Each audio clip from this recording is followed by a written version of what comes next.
Hello everyone, আমি গৈ আছো শিৱসাগৰ চৰাইদেউ আৰু অলৰেডি মই এটা ভিডিও এই জাৰ্নিটোৰ আপলোড কৰিলোঁ যদি চোৱা নাই তেন্তে চাই ল'ব আৰু এটো হৈছে নেক্সট ভিডিও আৰু এতিয়া আমি গৈ আছো আমি বোকাখাট পাবলৈ হ'ল আৰু এফালে মাৰাথন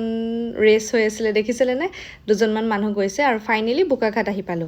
আৰু মানে যেহেতু ৰাতিপুৱা 5টাতে গাড়ীত উঠিছো আমি বোকাখাট পাওঁতে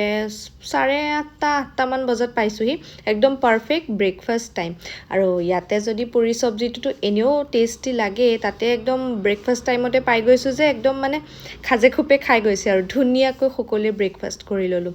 বোকাঘাটৰ পুৰিটো একচুয়ালি কলপাতত দিলে যায় তাৰ যেটো টেষ্ট উলাই হেতু টেষ্ট কিন্তু মানে প্লেটত দিলে বা খালে কেতিয়াও নহয় আৰু ঘৰতো আপোনালোকে যিমানে নবনাও কিয় সেই বোকাঘাটত গৈ তাৰে হোটেলত বহি তাতে কলপাতত খোৱা পুৰিখনৰ নিচিনা টেষ্ট কেতিয়াও হ'ব নোৱাৰে আৰু বোকাখাটৰ পেৰাটোতো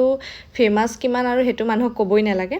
মই পেৰা খাই পিছে ভাল নাপাও কিন্তু মানে আমাৰ ফ্যামিলিৰ সবে ভাল পায় মা ভাইটি ভন্টি মোৰ লৰাহতে আৰু হেয়া ভাইটি গল পেৰা আনিবলে ইফালে আমি এফালে গাইড বলো বহু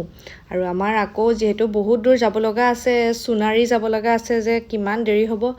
আৰু বহুত দিনৰ মূৰত লং জাৰ্নি কৰিছো যে একদম মানে আমনি লাগিছে কিন্তু এক্সাইটেডো হৈ আছো যেহেতু পাপাৰ ওচৰত যাম আৰু এফালে লৰা টোপনি গল অকনমান ৰাতিপুৱা 4টা বজতে খোৱাৰ পৰা উঠিছে পাপাৰ ওচৰত যোৱাৰ মানে ফুৰ্তিতে বহুত দিন লগো পোৱা নাই আৰু এতিয়া আমি ফাইনালি আহি পালো নাজিৰাতে আমি মানে সকলো পেহাৰ ঘৰলৈ গলো আৰু পেহাৰ কাৰণে সৰু সৰু কিবা এটা লৈ গলো আৰু পেহাৰ ঘৰত মানে এপাক সোমাই যাও বুলি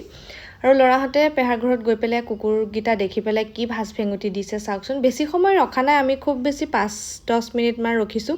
যেহেতু সোনাৰী নাজিৰাৰ পৰাও অকনমান দূৰ আছে বলো সেইকাৰণে একেবাৰে পাই লংগৈ বুলি আৰু পেটিছও লৈ ললো ময়ো খাবলৈ পেটিছটো খোৱাত কিন্তু বহুত এটা টাস্ক যিহে গুৰা পৰে নহয়নে বাৰু